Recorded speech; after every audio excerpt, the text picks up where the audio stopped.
Great. Yeah. So yeah, very nice to see you all. There's something about August, isn't there? You kind of, I don't know, you get these. Maybe it's the effects of summer holidays, you know, from school. You kind of feel like you're in a different sort of mode, or I do at certain. Anyway, I hope you do. Maybe you feel really busy, but yeah, we're pursuing this this theme. A vision of life and what it's for, and we're looking at the central teaching of Buddhism. We're looking at conditionality. It's a profound teaching and takes years. It's taken me years to get to grips with it. So if you're just feeling like you're getting started, don't worry. Me too. Yeah. So my title actually is "Vision and Why We Need It," and I hope I'll answer that in the process. But we'll see. We'll see what happens. But yes, what as I say, we are looking at is this central teaching of conditionality, which is it can be a bit impenetrable, I think, to start off with. This being that becomes, from the arising of this, that arises. It's got a profundity to it, just in the language of it, hasn't it? But it also looks a little bit like a sort of mathematical equation, a little bit like algebra, like A plus B equals C sort of thing. So it's sort of, I think it can be difficult to know quite what to do with sometimes. But what I suggest we look at it through is this idea that it's a vision. It's a vision for life. It's a vision of life. The Buddha's vision of from an enlightened perspective of what life really is. That's how I'm going to suggest this week we sort of look at it. And when I say vision, I mean that kind of in two ways. One is that if we use the metaphor of vision, it's direct. Yeah, it's unmediated. It's not just an idea. It obviously is a simple idea, isn't it? This being that becomes, very simple idea. But if you get the idea, you haven't necessarily got the vision. Yeah. So we're trying to use the idea to see what the idea is communicating. And what it's communicating is direct. It goes beyond ideas. So vision in that sense, in that it's direct. And then vision in another sense, the word vision sort of suggests a new possibility, doesn't it? So it's a vision in that sense as well. So if we really see what the Buddha's getting at with conditionality, it's inherently meaningful. We see what life is for. Yeah. So it's not a vision of life as over there, and we're a sort of an uninvolved observer. If we see it like that in a sort of pseudo-scientific way, that it's just talking about reality out there, it's just talking about atoms and stuff, we miss it. We've missed it. If we do see it, we'll see not just a vision of life, but something that is inherently meaningful, that is speaking to us about the possibilities of our own life. So that's how I'm suggesting this week we kind of look at this teaching, this incredibly, well, not incredibly, but very simple idea. But actually, if we follow it through to its logical conclusion, it is so vast, it's incomprehensible. Anyway, I'll say a bit more about that, but yeah, I just wanted to say, bring our title back to mind, A Vision of Life and what it's for, because that really is how I'm inviting us to look at this teaching. So what I thought I'd do is recap what Kula Priya very evocatively drew out for us from this teaching. So this very simple idea that this being that becomes, so everything, the defining characteristic as Subhuti, I should say, we've been taking our talks, our explorations from a series of talks by Subhuti, really, really fascinating talks if you want to find them, given in 2010 called Rambles Around Reality. And he's saying that the defining feature of everything that we can know, everything that we experience is this characteristic that it arises in dependence upon conditions. So conditionality or dependent arising, everything that we can experience, that is the defining characteristic of it. But everything to do with the experiencer as well, that is the defining characteristic of it. So that's what's being said. And a very, very simple idea, but it covers everything in experience. And the example that Kulapriya gave us was this class. So this class has arisen independence upon conditions. There probably been cars involved, maybe some bicycles, probably some watches to get here on time. There's been all sorts of technology. There's people with us on Zoom. All of those are conditions that have that mean that this class can arise. But it's also true within us. What is it that brought you along? What is it that brought you along? So we don't always know that, but there's a condition process going on in us. We might just say that we're looking for meditation, we're interested in Buddhism, but often I hear so many stories of people sort of discovering over time that there's something deeper. Actually, there's a deeper question that's driving us. So there's that level of conditionality as well. So this is example. That's at play in this example of the class. All of that's at play. So what we're starting to see is life as a sort of flow of conditions. We're starting to see that as the vision of life. But as Kulapriya was drawing out, it's not just that. It's because that flow is not random. And what the Buddha says about a kind of quality of that, of this conditionality, is that it's niyamata, is that it has built into it regularities. So it's not just a random flow. There are regularities within it, reliable regularities that follow a certain pattern. So that's the second thing that the Buddha is saying with this conditionality. And he enumerates, he points us in the direction of 5, isn't it? Yeah, 5 different orders, niyamas, or orders of conditionality or regularity. So we heard those last week and the week before, but I'm just going to very quickly recap them. Because it's so good just to hear this again and again. Actually, slowly over time, it can kind of start to sink in. So the first niyama is the utu niyama, or inorganic. I always get these mixed up. It's inorganic, isn't it? So plate tectonics give rise to mountains. That is a regularity. It's entirely reliable. That will happen. So we can observe that at this sort of level of existence, this very simple level of existence. Apples fall to the ground. We can observe and rely on that regularity. So the Buddha's sort of pointing us to that. Look, there's this sort of order of regularity. And then there's organic. So if you plant a seed, in soil with water and heat and sunlight, a tree will grow.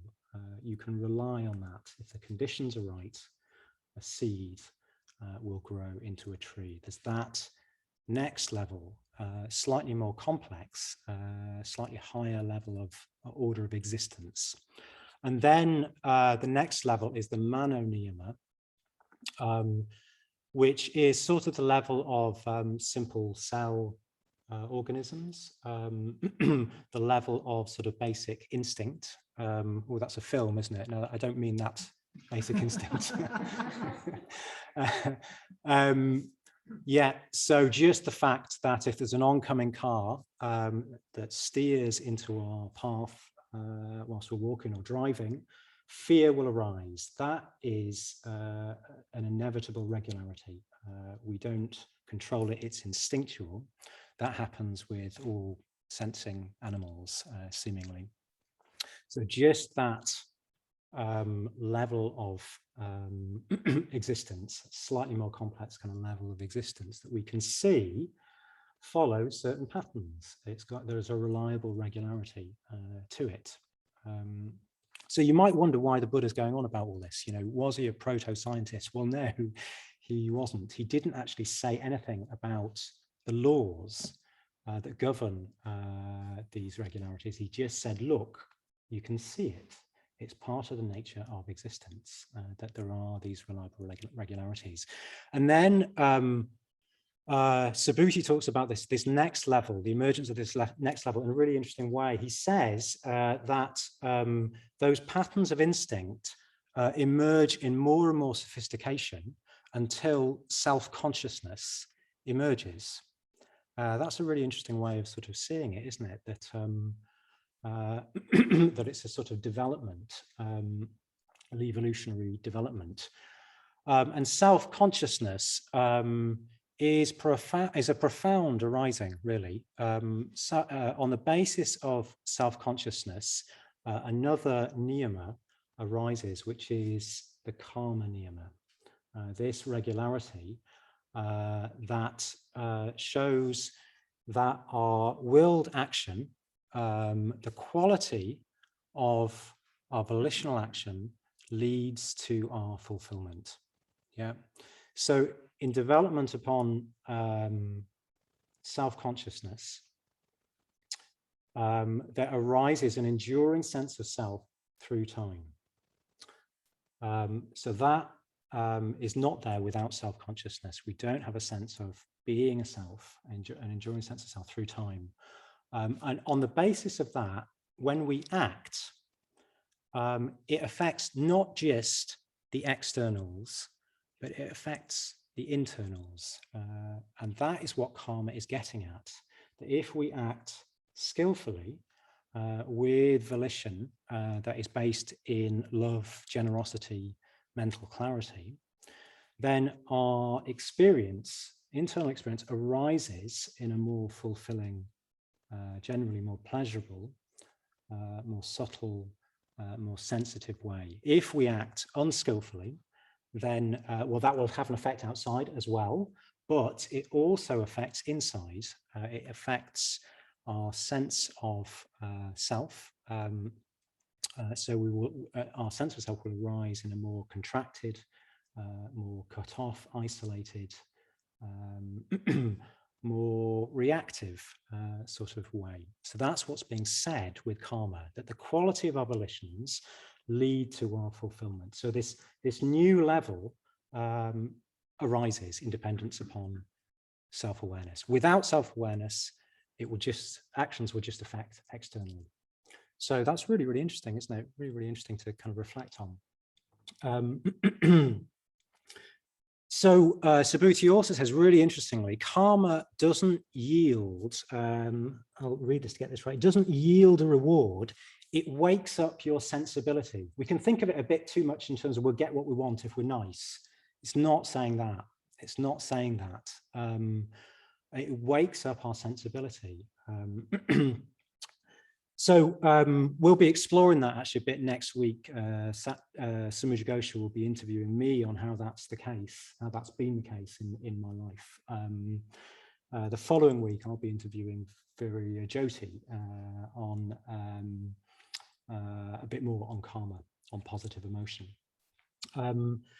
But what happens when our sensibility is woken up is we are sensitized to another order of conditionality, which is the Dharma Neoma, which is much harder to talk about. It's sort of it's something that we can experience when our sensibility sort of wakes up. So simply put, it is the order of conditionality that makes it possible to become a Buddha who has transcended egoistic consciousness, but is still conscious. So that sounds all rather sort of vast and kind of far away, but actually, if we wake up our sensibility, we will experience it. It is part of the spiritual life. There is no spiritual life without it. In fact, as Alienated said, without it, we can't reach our full potential. It's as simple as that. So yeah, but it is very difficult to talk about. So I was experiencing it about 2 weeks ago on a Wednesday morning. It's that sort of ordinary because it's natural to reality. It's just a natural part of reality. But when I try and think about it, when I try and pin it down, it sort of goes out of view. It's sort of you can't quite pin it down. But there it was. I was sort of it's just an experience of being kind of buoyed up, a sort of loosening of self, a thinning of my sense of self, and a sense of being buoyed up, just buoyed up by, I don't know what, a sense of being sort of buoyed along by something outside of myself, something that I couldn't identify as coming from my own volitions, my own will, if you see what I mean. Subhuti talks about it in terms of meaning, which is a really sort of accessible way of kind of thinking about it. And there certainly was a sense of kind of profound meaning. Life had a profound meaning, and then it went. And then it went, but it moved me, it affected me, and it opened up my sense of what life is. So those are the 5 niyamas, these 5 orders of regularity that we can observe, we can discern in our experience. And the last 2 are what makes spiritual life possible. So we're particularly kind of focusing in on those. But what I wanted to talk about this week, that was a recap. What I wanted to talk about this week is the fact that those last 2 orders of conditionality are discernible in all religions, aren't they? You can see them being referenced in Christianity. Christianity would start to talk about God with the Dharma Neoma.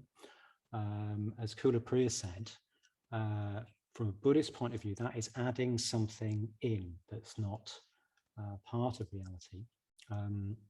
We instead, from Buddhist point of view, don't sort of add something in and talk about this aspect of reality as kind of laws inherent in life. But Christianity would start to talk about God there. So you can see it, and karma, being good, all that sort of stuff. It's the area of ethics. So the question arises, does it matter what language we use to talk about these really profound and significant aspects of experience? Does it matter what language we use? And that's what I want to talk about tonight. That's what I want to explore.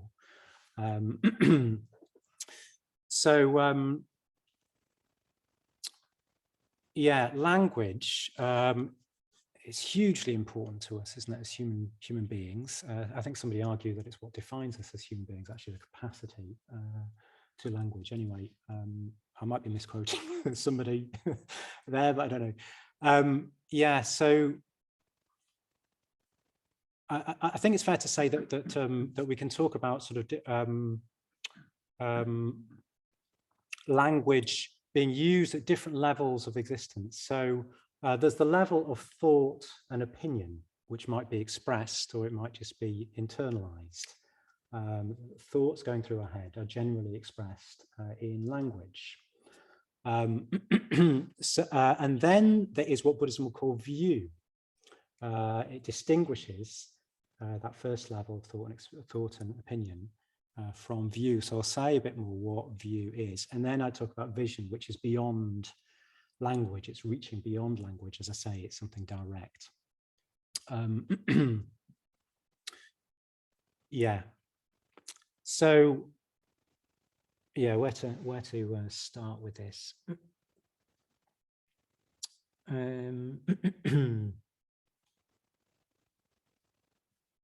Yeah, so I guess we're probably pretty familiar with this level of language, so discursive thought, the thoughts that are kind of running through your head. You can sort of see them running through your head, can't you? And generally, quite frequently, expressed in language. Buddhism has a particular word for that, which is prapancha. That sort of thought that can sort of run on despite us involuntarily, chattering about all sorts of things, chattering away.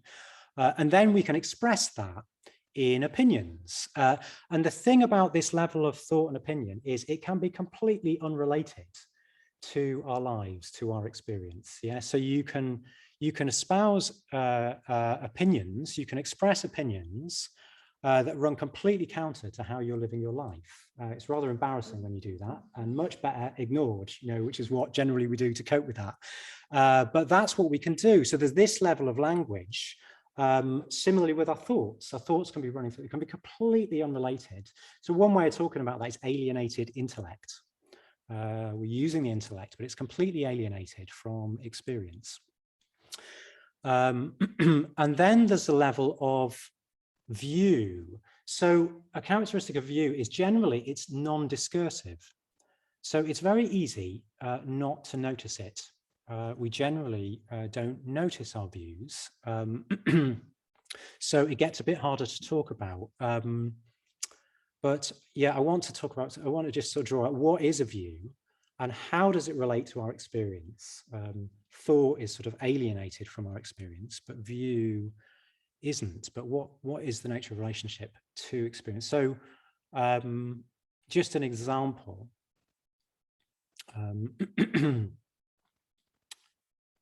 See if I can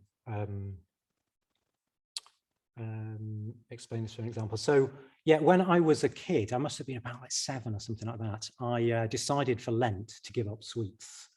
And my mum was delighted with this. I was quite surprised that she was bothered at all, but she was delighted, I remember. And so that was what I set about doing. Now, there'd been a box of sweets sitting on the, God, what was that room called? The office table. One of those boxes with the lid, the roof is a lid. It was a house and the roof is a lid and you open it and the sweets are inside. Fudge, it was fudge in there. I loved fudge, but it'd been there for months and I hadn't touched it. Now, when I took up giving up sweets at Lent, well, it didn't go well. In fact, I ended up eating more sweets than I'd ever eaten in that length of time. So isn't that kind of interesting? What was going on there? My mum was really let down. She's really, really let down. I think that's probably why it stuck in my mind, actually. I didn't really understand why, I'm in a 7. So what was going on there? So later, a number of years ago, I decided to become vegan. And at least for a month, I thought I'd try it out for a month. I was sitting there on the couch. I think I was watching TV, but my main focus was behind me on the freezer where there was this pack of Maltesers. And now I hadn't bought any Maltesers, in like 10, 15 years, but there I was giving up, milk products, dairy, and these Maltesers were kind of calling to me. What was going on? And in the end, I got up and I ate them. I failed. I jumped in, and it's quite sort of. I generally think of myself as fairly disciplined, but that was not borne out in this case by experience. So, what was happening was there was a view. There was a view at play, and it was because I was sort of able to sort of ask myself, what is going on here? And I realized there was a view that I was giving up something. That meant I was missing out. It's FOMO, isn't it? So that was the view that was actually at play. And what I did was I then bought vegan chocolate. I've always got vegan chocolate around. I hardly ever eat it, but I've got it. And that just sort of mitigates against that view taking hold. And then there's no problem. I'm not at all interested. So isn't that kind of interesting? So I suppose the first thing I want to draw out is that our views, we've got these views, we're not sort of seeing experience directly. where it's filtered, mediated through views. And those views are generally non-discursive. So I wasn't thinking, oh, I think I might be missing out. I was just seeing without thinking unconsciously that I was going to be missing out. So it's our behavior. The first point I want to make is it's our behavior that testifies to our views. That's how we discover what our views are. But the second point I want to make is, what is our relationship? What is the relationship of views with experience? Because what we tend to think is that ideas, views, thoughts are sort of a little addition into our experience. We sort of think like our experience is like this kind of fish tank of experience, and a view is just a little sort of fish running through it. But that is not the case. The view is the fish tank. This is a metaphor Maitreya Bandha uses. It sort of defines the possibilities, the possible experiences that we can have. So that is what was happening with me in the first instance. The view defined the fact that it was impossible for me to give up sweets. Yeah, that was how the experience unfolded. In the second example, if I hadn't identified that view, you can see where it would have led. I would have failed to become a vegan. What we then do is we come to an opinion, a theory on that basis, and say, oh, veganism, it's life denying. You need to enjoy yourself. It made me unhappy. See what I mean? We start to sort of come up with a theory. But can you see how the relationship of the view to the experience is that actually the view defined how my experience unfolded? So view is actually kind of defining of experience. We tend to think my experience, you hear people say, that's my experience, as though that is a sort of that is an end of argument. It's not the end of argument. Your experience actually is defined by certain views. It's limited. So that's what Buddhism is sort of saying, that actually we create our experience, we define our experience by the views that we sort of view experience through. So that's the nature of the relationship of view to experience. So can you see that the language that we use really matters? It actually defines how our experience will unfold. So one more just little link. There is a link between those two levels of language. The first level, we tend to think, there's all sorts of things running through our head. We tend to think that's inconsequential. We tend to think we're free thinkers. We can think what we like and it won't matter. It's not true. So probably the reason why I started doing that Lent thing, that was just picked up. I just sort of picked, somebody said Lent, Lent, Lent. I had no idea why I was doing it. It was nothing to do with sort of anything spiritual. I just picked it up because it was in my surroundings. It became a thought. Then I thought I would do it. So that sort of conditioned me. But more than that, also the view of that FOMO, that we're sort of missing out if we give something up. That presumably at some point I had thought that. And then that thought it has consequences. The way Buddha talks about it is it assails our sense impressions. So when I saw those Maltesers, I'm not seeing Maltesers. Those Maltesers have been assailed by this thought. I am missing out. That's what I'm actually sort of seeing. So those seemingly inconsequential thoughts actually sort of become our views. They shape our views. So this is what we're doing at Sangha night. We're actually kind of shaping our view. You come along to Sangha night, or you give a talk at Sangha night, and you start to sort of turn your mind towards dharmic views. That actually starts to sort of change our views. So this is happening constantly. We're kind of constantly kind of picking up and kind of changing our views, and then our experience sort of unfolds in dependence upon those views. Yeah, that's probably got us into the territory enough.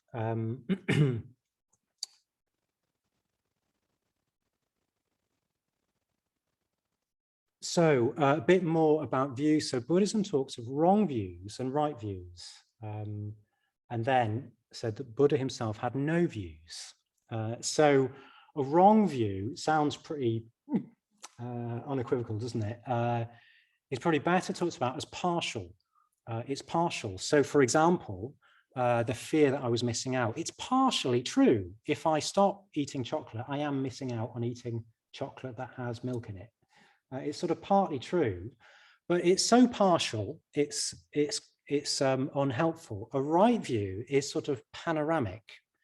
It takes into account the sort of balance, the accuracy and balance of the data. So it's sort of panoramic instead of being sort of very partial. So right view is like karma.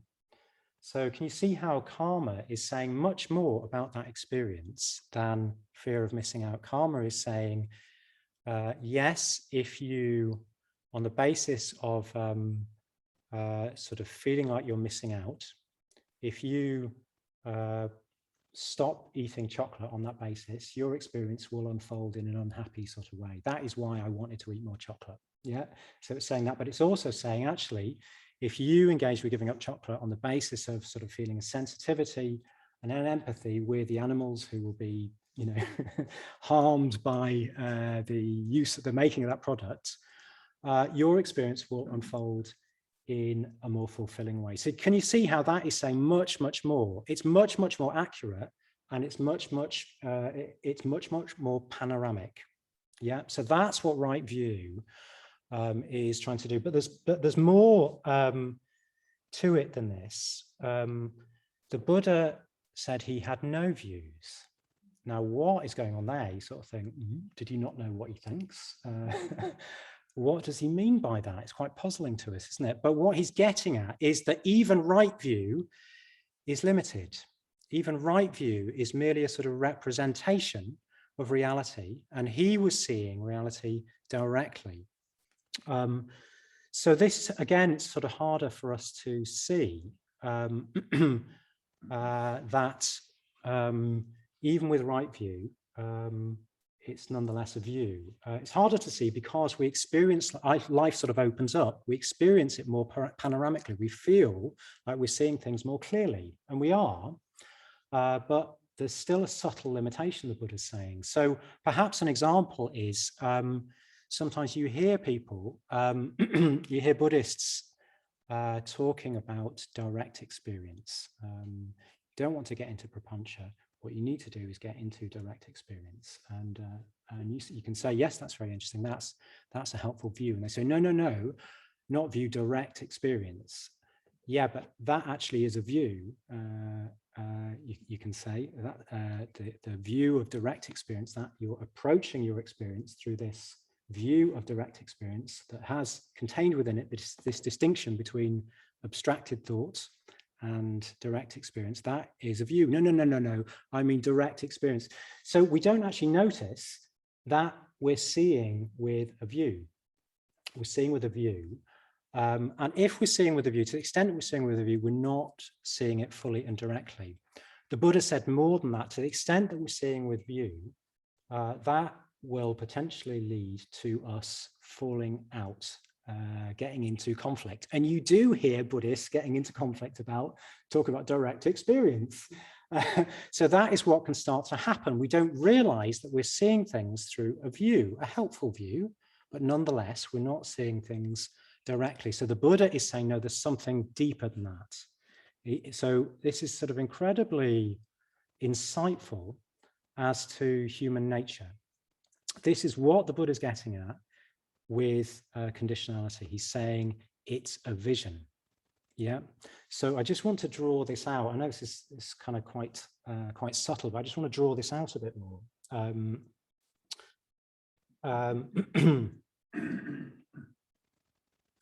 So Subhuti puts this in a way I thought was brilliant. I thought it was really brilliant. He says, the Buddha says he has no view. All he gives us is a description of the conditions conducive to our growth or enlightenment. All he gives us is a description of the conditions conducive to our growth or enlightenment. So that is really what this teaching of conditionality is. It's a description of the conditions. What we as unenlightened human beings want is an explanation. We always want, so I looked up the word view in the dictionary, and it said, the Oxford Languages Dictionary, it said a particular way of considering or regarding something, a particular way of considering or regarding something. So a view is particular, yeah. And we we build a particular view essentially because we want to better position ourselves, because we have an ego. We want to position ourselves in life for our own promotion or for our own preservation. That's what we're doing. And a view is a sort of understanding of life that helps us do that. Yeah.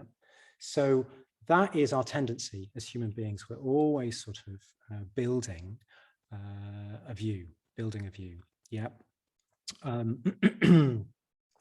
But what we get with conditionality is not enough. The Buddha won't give us enough to sort of build a view. It constantly sort of undermines our desire to build a view. It's not an explanation of reality. All the Buddha is saying is, look, have a look at the quality of your volitions and how they lead to your fulfillment. That is all he's saying. He's not explaining karma at all.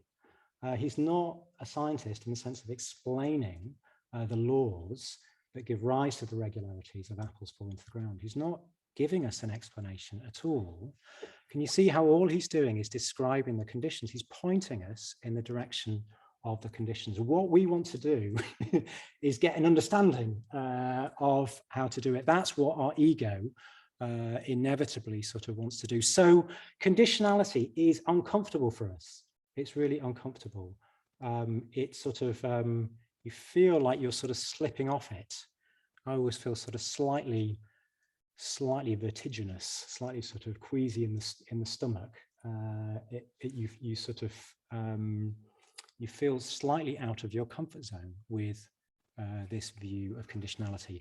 But what is going on is you're having the conditions that are conducive to growth pointed out.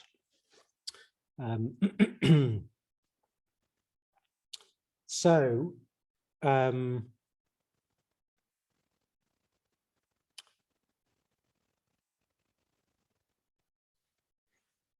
yeah, this point about does language matter? I think I've already sort of shown how language does matter, but also spiritual language matters.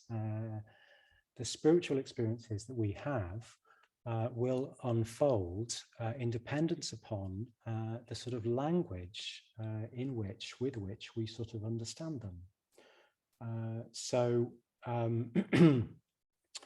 The Buddha is giving us a language that sort of undermines some of the unhelpful tendencies inherent within language to sort of come up with a kind of pinned down explanation.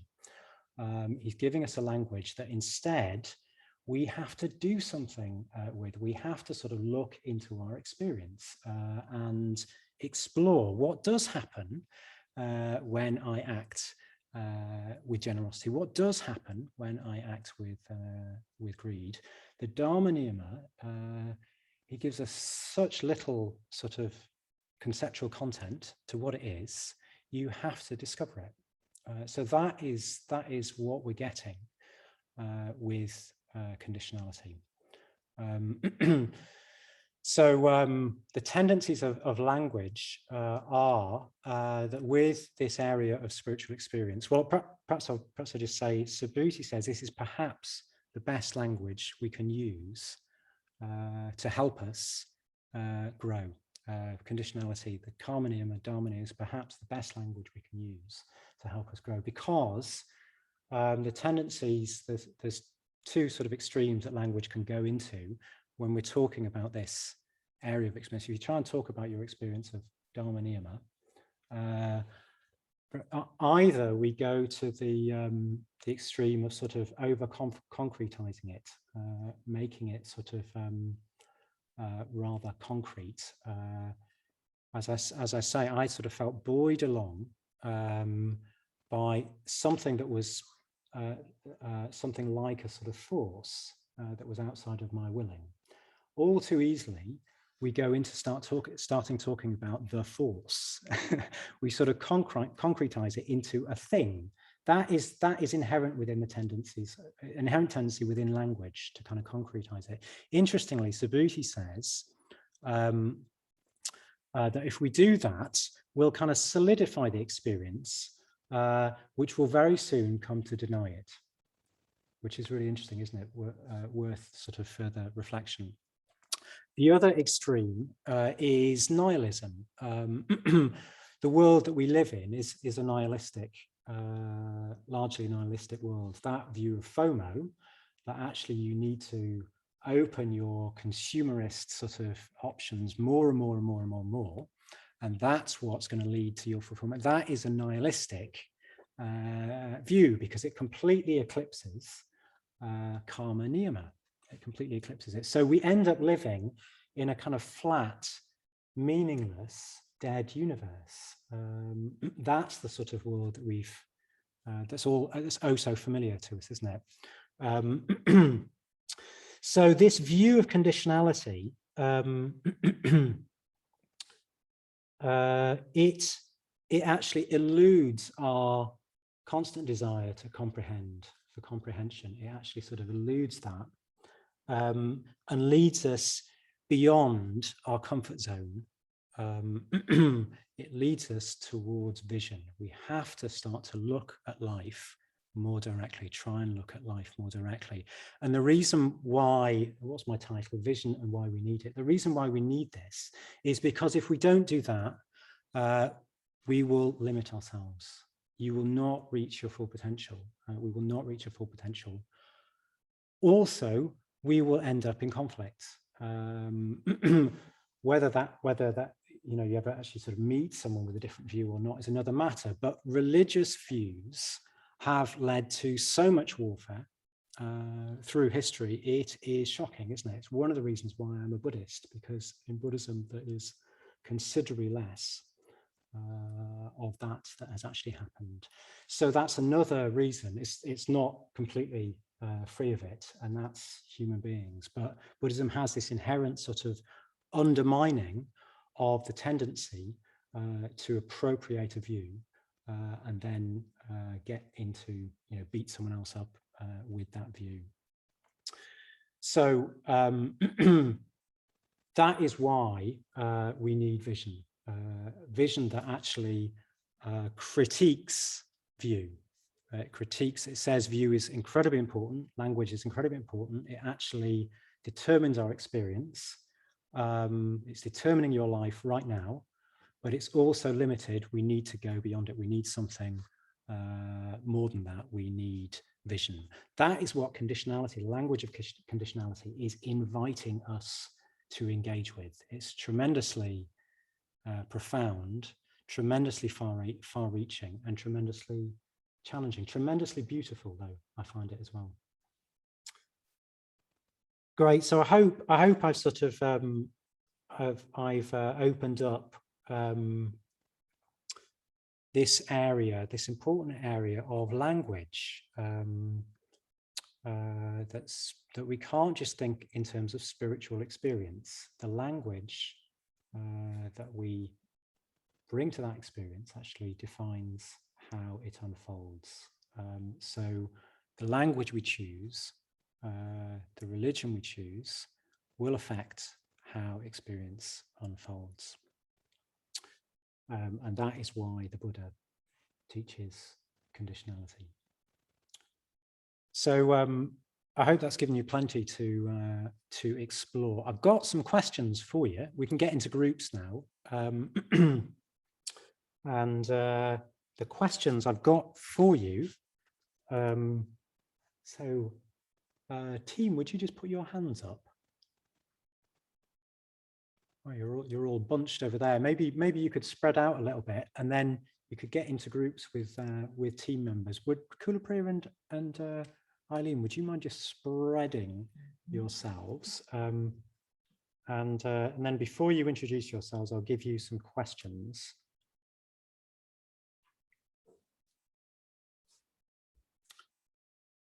Great. So the first question, obviously explore whatever's kind of caught your interest with this. But the first question is, have you an example of uncovering a view at play in your behavior? And how did you become aware of it? Yeah, have you an example of uncovering a view at play in your behavior, manifesting in your behavior? And how did you become aware of it? The second question, how does experience unfold when viewing life through right view or wrong view? Yeah. So if you think you never view life with right view, well, actually, if you're doing the metta bhavana with any sort of level of engagement, then that's right view. You're engaging with right view. So how does your experience unfold when viewing life through right view or through wrong view? And the last question, is conditionality perhaps the best language for us? So those are your questions. Have fun. Oh, we've got 15 minutes now, actually. We've gone slightly over.